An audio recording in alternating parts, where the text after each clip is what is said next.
At the bus stop, she wrapped a frozen child in her coat. The Mafia boss saw his nephew and him. Snow fell silently over the city, a quiet blanket that hid the cracks and shadows of its streets. Streetlights flickered against the icy sidewalks, casting a pale yellow glow that made the world look fragile and unreal. At a small bus stop, Seraphine huddled beneath her coat, her breath puffing into the cold air like soft smoke. The city was empty at this hour, except for the occasional car that slid silently over the ice. She had been walking home from work when she noticed the little boy. At first, she thought he was a mannequin dropped on the sidewalk. But then she saw him shiver and curl into himself, the small body trembling like a leaf in the wind. His clothes were thin, and his tiny hands were red from the cold. Seraphine's heart clenched. Without thinking, she unwrapped her long coat and gently draped it around him.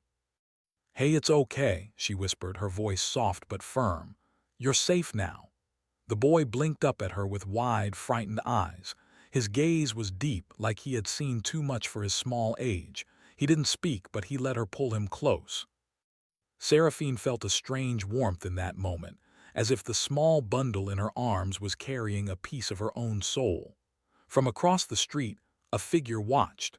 He stood in the shadows, his tall frame imposing, his eyes sharp like knives even in the dim light. His name was Vittorio Dalmari, a man whose reputation alone could silence a room. He had ruled his world with fear and precision, a king of shadows in the city. But at this moment the fear left him. Instead, a sharp pain knotted his chest. He recognized the child. The way he clutched Seraphine's coat, the way he shivered, it was unmistakable. Vittorio's nephew. The child had been lost once, swallowed by the dark streets, and now here he was, small and fragile, trusting someone else.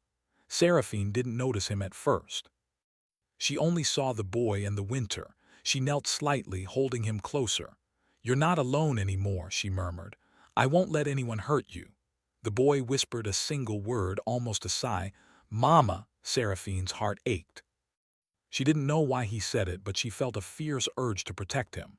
She glanced down the street, wondering if anyone might be watching, but the city seemed quiet, cold, and still. Vittorio stepped closer, his presence sudden yet silent. Seraphine sensed it before she saw him. The air seemed to thrum with something dangerous, something commanding. She turned slowly, and her breath caught in her throat. "Give him to me," Vittorio said, his voice low but carrying a weight that made her fingers tighten on the coat. Seraphine's eyes narrowed. "Who are you?" she demanded.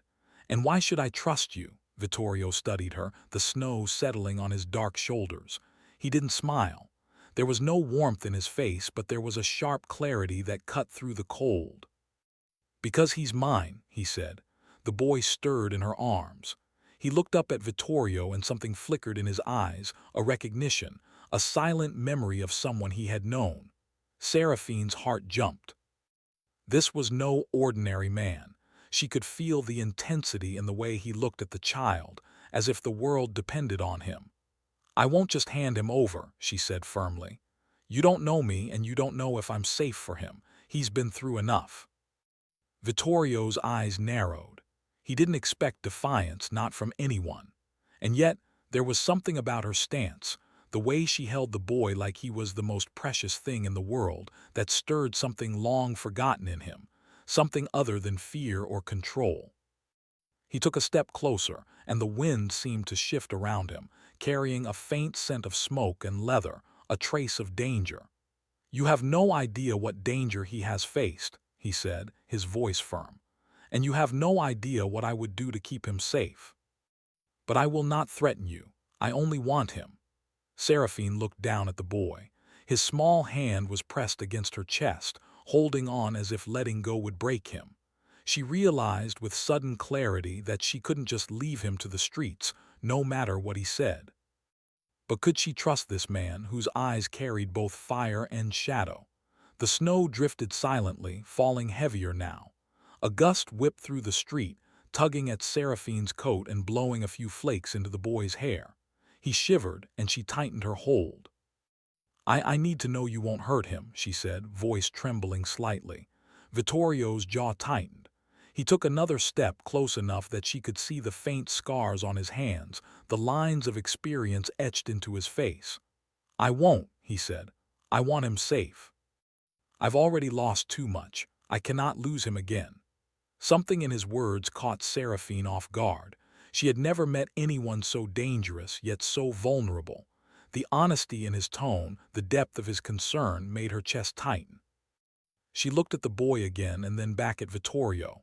Why are you here now?" she asked softly. Vittorio's eyes didn't waver.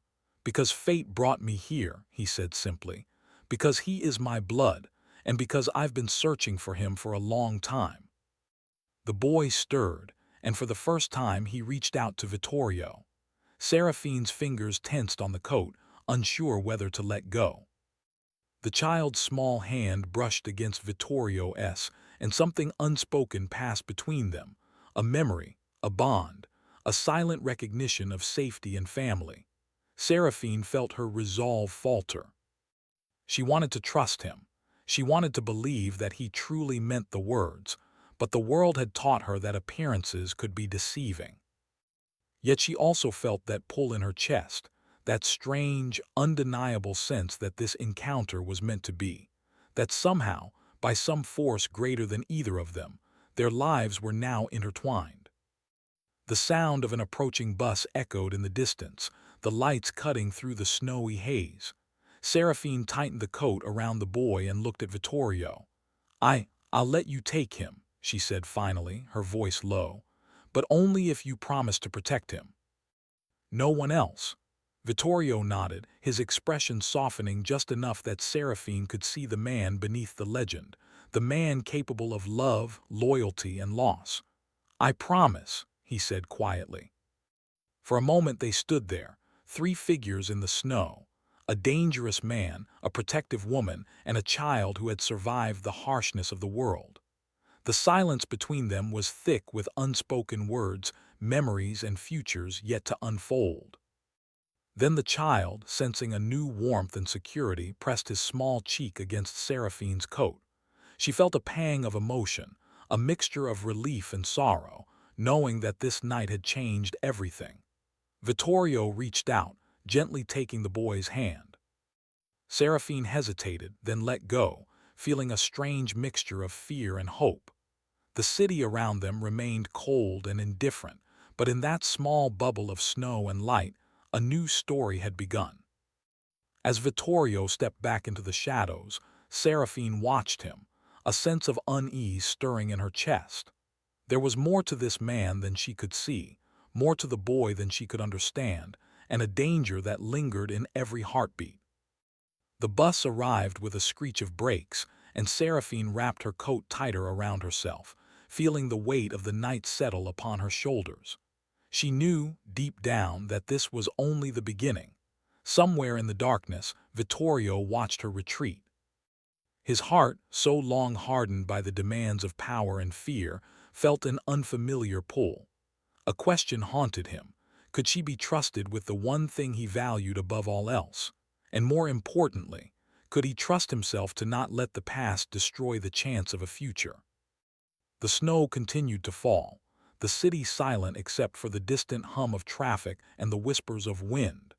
Seraphine's figure disappeared down the icy street, the child safe for now, and Vittorio remained in the shadows, a silent guardian with a secret he dared not speak aloud.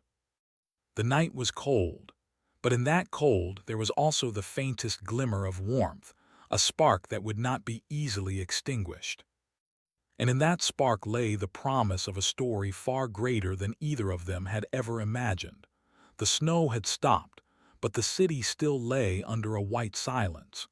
Streets were empty except for the occasional footsteps echoing against icy walls. Seraphine walked carefully, clutching the small bundle of warmth in her arms, the child she now knew as little Matteo.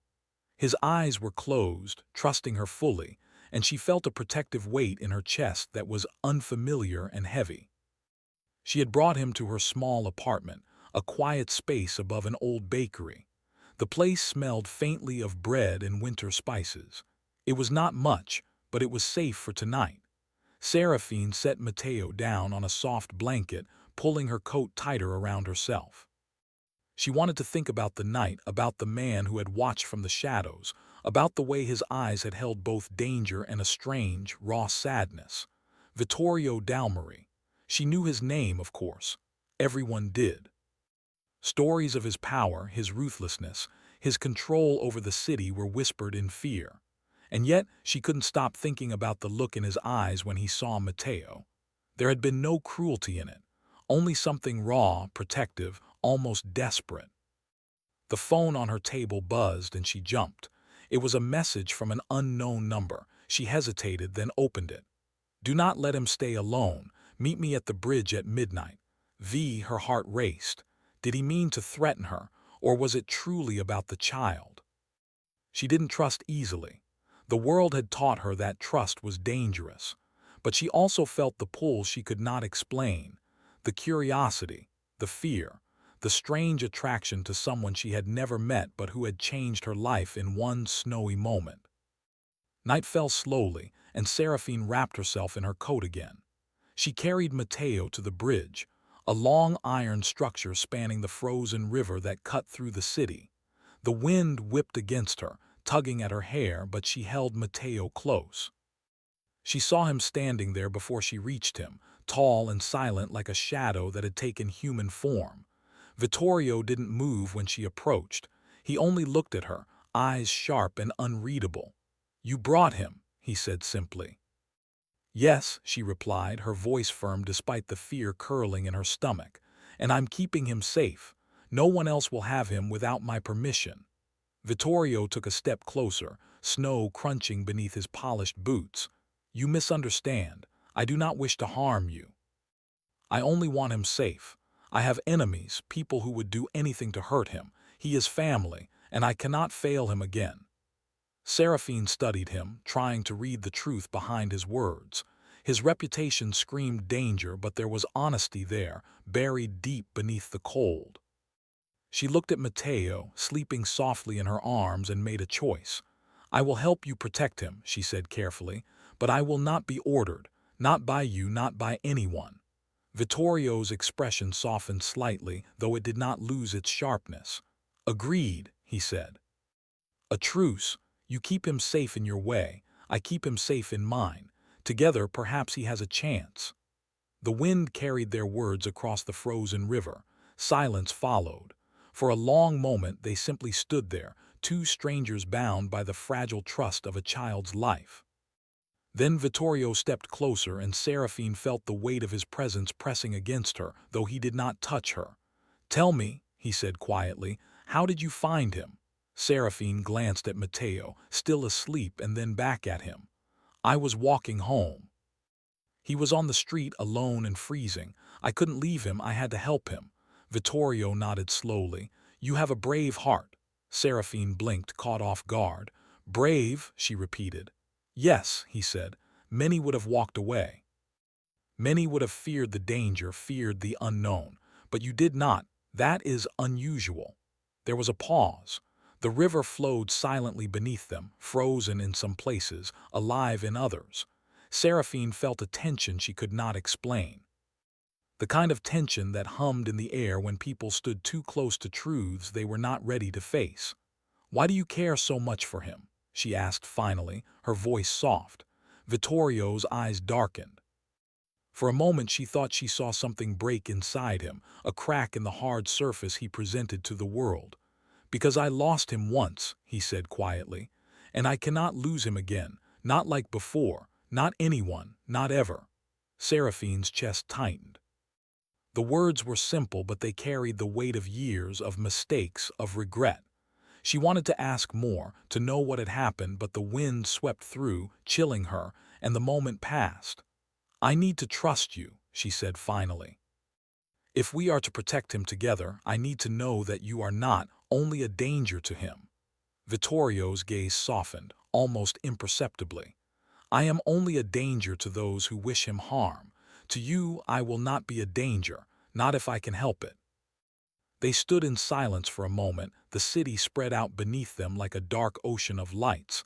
Then Vittorio spoke again. There are people in the city who would do anything for power. I have enemies. The boy's survival depends on them never finding him. I need you to understand that this is bigger than both of us, bigger than the street or the winter. This is life and death. Seraphine nodded slowly. She had lived long enough to know danger when she saw it. She had faced hardships and fears she did not wish to remember. And yet, holding Matteo in her arms, she felt a strange courage rising in her chest. Perhaps together, they could survive this winter of shadows. The conversation ended as the first bus of the night approached, its headlights cutting through the darkness. Seraphine felt the weight of the child in her arms, the shadow of the man before her, and the unknown dangers lurking everywhere. "We should return," Vittorio said quietly. "It is not safe to stay out here longer than necessary." Seraphine nodded. She moved carefully, feeling the sharp ice beneath her boots. As they walked side by side, the tension between them was almost tangible. There was no warmth yet, no trust fully built, only the silent agreement that the child must be protected at all costs. Back at her apartment, Seraphine prepared a small bed for Matteo, tucking him in with care. Vittorio stood by the door, watching silently. There was a stillness about him, a patience that was unusual for a man of his reputation. "Do you want anything?" she asked, hesitating. "No," he said quietly. "I am here only to watch, only to ensure he is safe." The room felt small, crowded with the weight of unspoken words. Seraphine wondered about the life he led, the power he wielded, and the choices that had made him into a man who commanded both fear and respect. She wanted to ask, to understand, but she knew that the answers would come in time if they came at all. Night deepened and the city outside grew colder. Vittorio finally stepped closer to the window, looking out at the streets he ruled from the shadows. Seraphine could feel his presence, a mix of power and unease. "You should rest," she said softly. He did not turn to look at her. "I cannot rest, not while he sleeps." The words were simple, but the meaning was heavy. The child in her apartment, small and fragile, had already begun to change them both. The woman who had walked the streets alone, wary of strangers, had chosen to care. And the man who ruled through fear and power had begun to feel something that he had long buried, the ache of responsibility, of love, of redemption. Seraphine finally sat down, exhaustion weighing on her.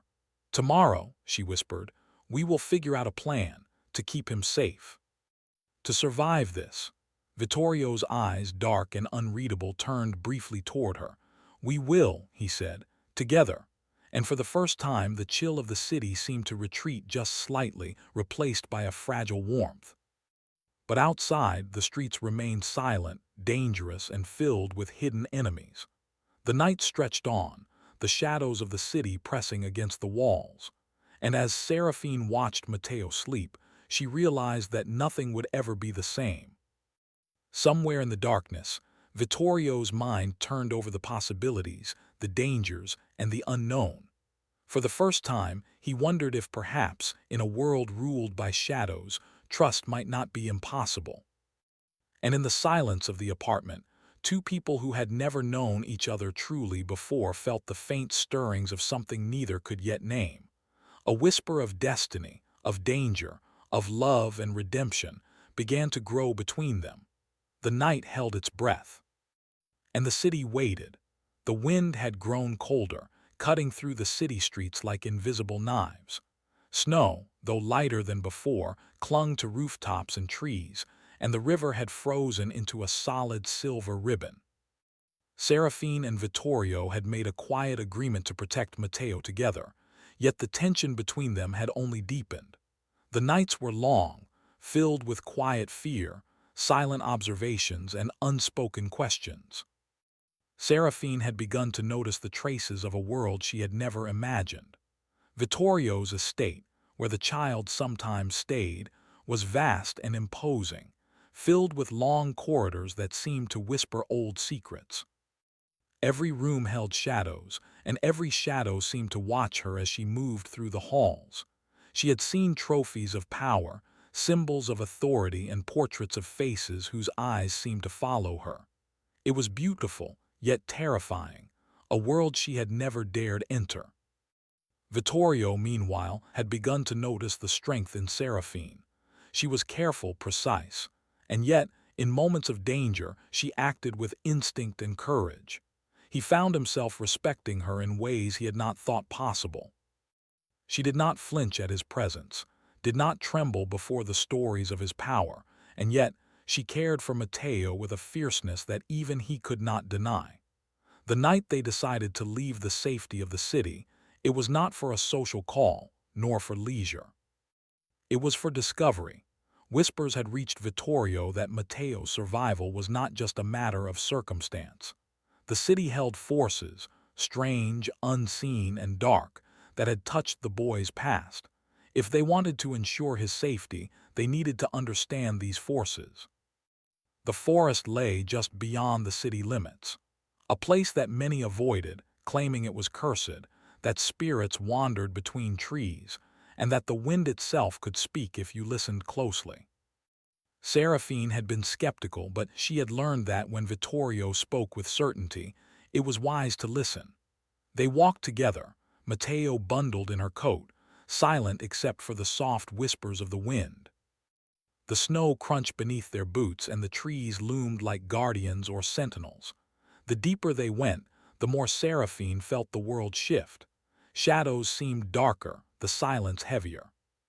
There was a weight to the air, a pressure on the chest, as if the forest itself was aware of their presence. "You feel it too?" she asked, glancing at Vittorio. He nodded, eyes scanning the darkness beyond the path. "Yes, this forest, it does not forgive mistakes. It does not forget sins, but it also does not lie. Here truths appear, and we must face them if we wish to protect him." Seraphine tightened her grip on Matteo, who had begun to stir in the cold. "What do you mean by truths?" Vittorio hesitated. "The boy, he carries more than memories. He carries echoes of danger, of choices made long ago, of powers that some would kill to harness. If we are not careful, the forest will show us what lies beneath." They reached a clearing, a small circle surrounded by twisted trees. The moonlight fell upon it, silvery and eerie. Vittorio placed a hand gently on Matteo's shoulder. "Stay close to me," he whispered to Seraphine. The forest began to hum. It was subtle at first, a vibration underfoot, a whisper in the branches. Then the air shimmered, and shadows formed shapes. Images flickered before their eyes.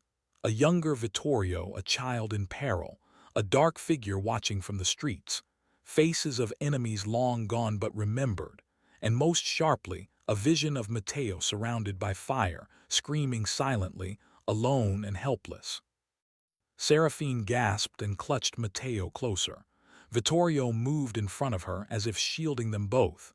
"It is not real," he said softly, though his own heart raced. "It is the forest showing us what could be, what might happen if we fail." The shadows twisted again, showing Seraphine another scene. Herself, standing over Matteo, unable to protect him, overwhelmed by danger. The images were designed to break them, to test their resolve. But instead she felt something rise within her, a determination, a courage she had not known she possessed. "I won't fail him," she said aloud, her voice steady despite the fear. "Not now, not ever." Vittorio looked at her, and for a moment the hard mask of power he always wore slipped. "And I won't let you. Not him, not you." The forest seemed to acknowledge the promise. The shadows faded, leaving only the faint glimmer of moonlight on snow. Matteo stirred, opening his eyes, trusting and innocent, unaware of the trials they had just faced. Seraphine smiled down at him, brushing the snow from his hair. "You're safe, I promise," she whispered. They continued deeper into the forest, following a narrow path that twisted like a snake among ancient trees. Here, Vittorio revealed something that Seraphine had not yet understood. He was not merely a protector by force. He was a guardian of hidden truths. The forest had shown him visions of danger because he had power, yes, but also responsibility. He could fight the enemies of the city, but he could not fight the unseen, the mystical, without help. "I cannot do this alone," he admitted. "I need you. Not because I wish to command you, but because your courage, it balances mine. It strengthens him." Seraphine looked at him, surprise and warmth mixing. "We're only here because of him," she said softly. "He's the reason we do this, but I trust you. Somehow I do." Vittorio's gaze lingered on her, unreadable yet intense. "And I trust you, more than I have trusted anyone in a long time." They walked until the moon hung high, and the path led them to a small clearing where the snow seemed untouched, almost sacred. Vittorio knelt and placed his hands on Matteo, murmuring something in a language Seraphine did not recognize. The air thickened, and the forest seemed to hum in approval. Matteo blinked, confused but calm, as if sensing that he was truly safe here. Seraphine watched, heart pounding, as Vittorio whispered again. She had seen power before, control, dominance, but this was different. This was care, pure and unselfish, wrapped in ritual and protection. She began to see that the man behind the reputation was not just ruthless and feared. He was capable of profound love, of responsibility that reached beyond fear and power. Night pressed on, and they set up a small camp for the child. Vittorio maintained a watch, eyes scanning the darkness, while Seraphine prepared a small meal. They did not speak much. Words were not needed.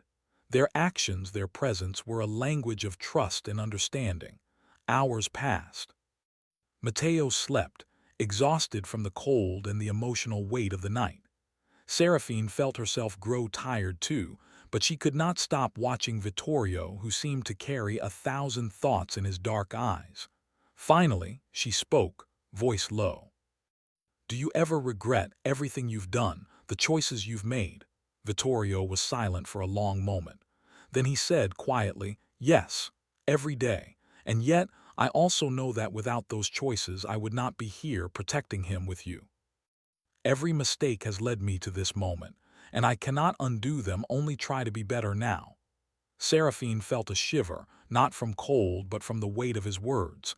"It doesn't feel like a mistake to me," she said softly. "It feels like fate. That we met here, that we're together now, all of it leads to this, to protecting him." Vittorio's lips twitched in a rare, faint smile. "Perhaps you are right," he said, but even in the quiet the forest seemed alive with warning.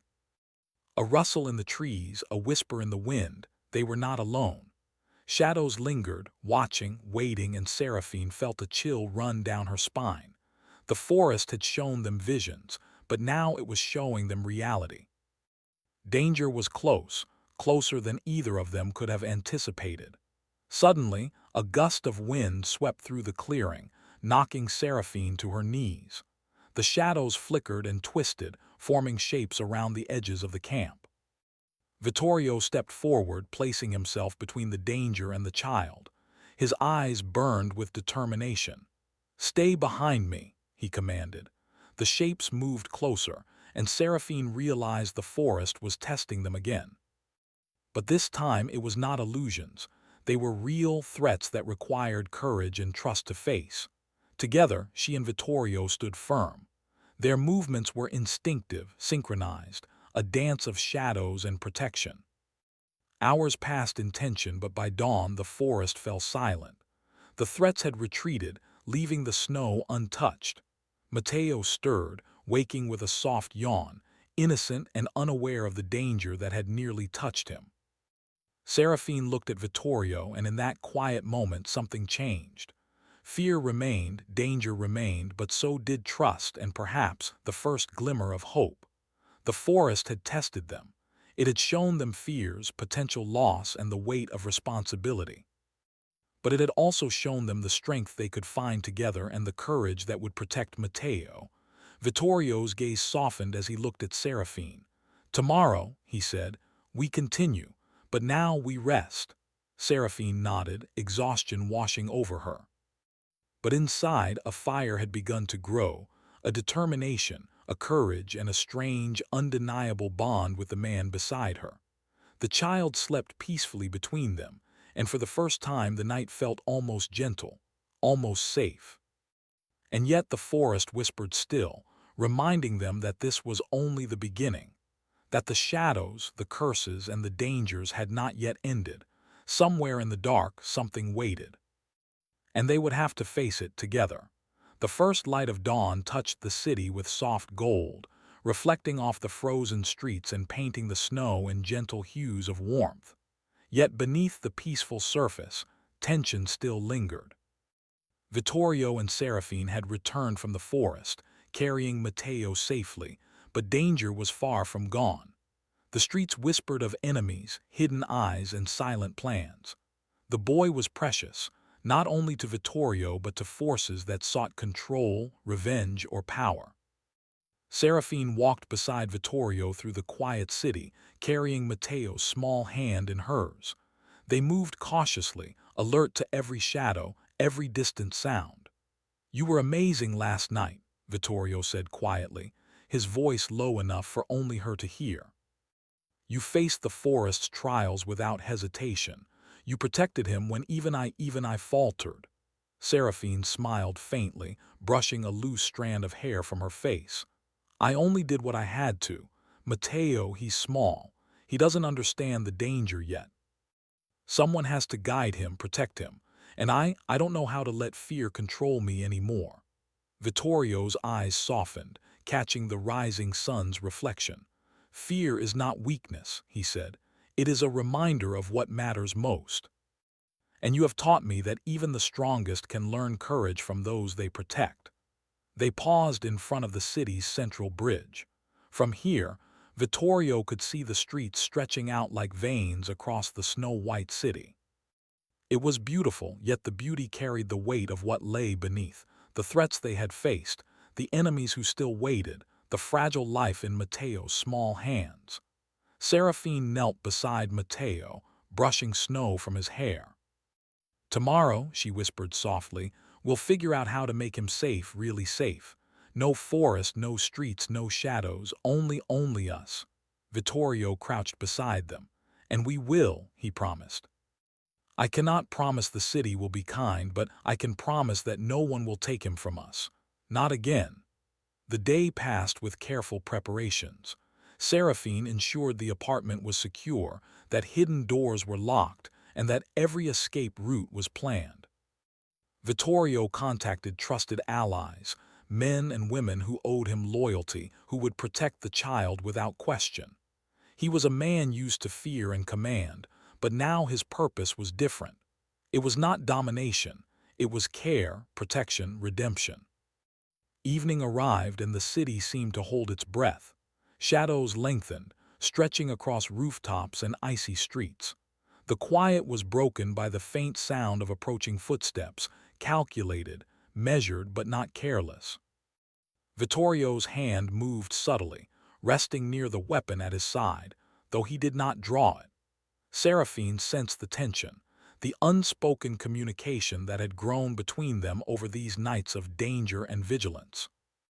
From the shadows, figures emerged, men who had once sought power, control, or revenge, now testing Vittorio's resolve. But he did not act rashly. Instead, he studied them, noting their movements, their intentions. Seraphine held Matteo close, whispering softly to calm him, though she too felt her heart hammering. Vittorio spoke, voice low and commanding. "Leave. Go back to where you came from.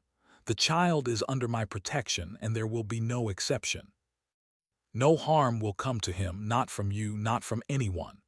The figures hesitated.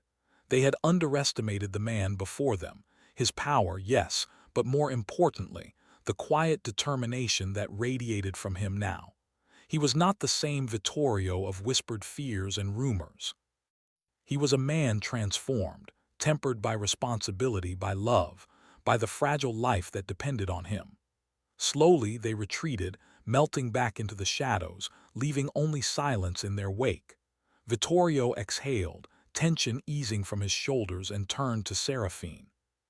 "It is not over," he said softly, "but we survived this, together." Seraphine nodded, feeling a surge of relief and pride. Together, she echoed. Night fell fully, blanketing the city in a serene, silver calm. Inside the apartment, they prepared Matteo for sleep. Vittorio watched, a quiet intensity in his gaze. He had always known power and fear, control and obedience, but tonight he understood a different strength. The strength that comes from love, from trust, from choosing to protect rather than to conquer. Seraphine tucked Matteo in, smoothing the blanket around him. "Sleep well," she whispered. "You are safe, and we will make sure you stay that way." Vittorio knelt beside her, hand brushing a stray lock of hair from Matteo's forehead. "He has survived much already," he said softly. "But from now on he will only know protection, warmth, and care. I swear it." Seraphine looked at him, and for a moment the world outside, the city, the shadows, the dangers faded. Only the two of them standing together, bound by the child's life, mattered. There was no fear, only a quiet understanding and the unspoken beginnings of trust in something more. As the night deepened, they both felt the weight of all they had faced. The forest, the shadows, the dangers, each had tested them, but also shown them what was truly important. Vittorio had learned that power was nothing without care, that fear could be tempered by courage, and that love, even quiet and restrained, could reshape a man hardened by the world.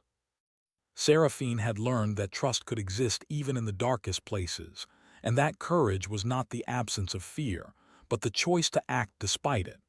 Morning arrived slowly, pale and gentle. The city glistened under a fresh layer of snow, and for the first time in a long while, the streets seemed calm. Vittorio carried Matteo to the small balcony, letting him look at the sparkling city below. Seraphine stood behind them, hand brushing lightly along the child's shoulder. "Do you see?" Vittorio asked softly. "This is the world you will grow in. It is dangerous, yes, but it is also beautiful." Matteo looked around, eyes wide with curiosity and wonder. "It's big," he whispered. "Yes," Seraphine said, smiling.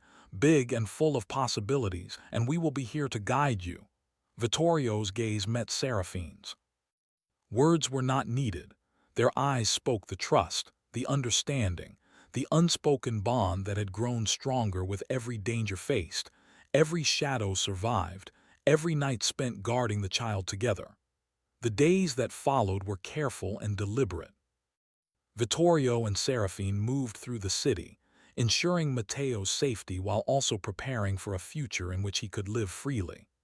They trained him gently, taught him about kindness, about courage, about choosing the right path even when the world was harsh.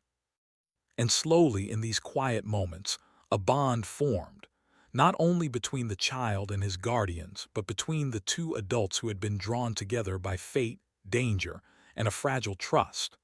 Vittorio, once feared by all, began to understand what it meant to be human again. To care, to hope, to love without fear of weakness. Seraphine, once wary of the world and strangers, discovered that trust could be earned, that courage could blossom in the heart even in the presence of danger, and that love was a quiet, powerful force that could reshape destiny. One evening, as the sun set behind the city, painting the snow in soft gold and pink, they returned to the original bus stop, the place where their story had begun. Matteo ran ahead, his laughter clear and light, the sound of innocence and hope. Seraphine followed, smiling, while Vittorio stood back, watching, his heart full and strangely at peace. Matteo ran to a small bench, then looked up at Vittorio. "You stayed," he said, simple and innocent, yet full of meaning. "I stayed," Vittorio said, kneeling to his level. "And I will always stay. You are never alone." Seraphine came to stand beside them, hand brushing lightly against Vittorio's. They did not speak, for words were unnecessary. The child's laughter, the soft snow, the quiet city, they were all proof that trust, courage, and love could exist even in a world that had once seemed full of shadows. For the first time, Vittorio felt the weight of his past begin to lift. He had lost before, yes, but now he had found, and the discovery was more powerful than fear, more valuable than power, more enduring than darkness. Seraphine looked at him, a faint smile on her lips, and said softly, "We did it, together." "Yes," he replied, his voice quiet but certain. "Together." And in that moment, with snow falling softly around them, the city silent and calm, they realized that the winter had not only tested them, it had transformed them. Shadows had passed, dangers had been faced, and a fragile warmth had taken root in their hearts. The city, once cold and unforgiving, now held a promise of safety, of hope, and of lives intertwined by trust, courage, and quiet love. Vittorio held out his hand to Seraphine, and she took it. Matteo laughed, running between them, the snow falling gently around their feet. Together, they faced the world, no longer alone, no longer defined by fear, but by the choices they had made and the bonds they had forged. The bus stop where it had all begun stood quietly behind them, a witness to the journey of shadows and light, fear and courage, loss and redemption. And as the sun rose higher, casting warmth over the city, Vittorio whispered, almost to himself, "We are not the shadows we feared, but the light we chose."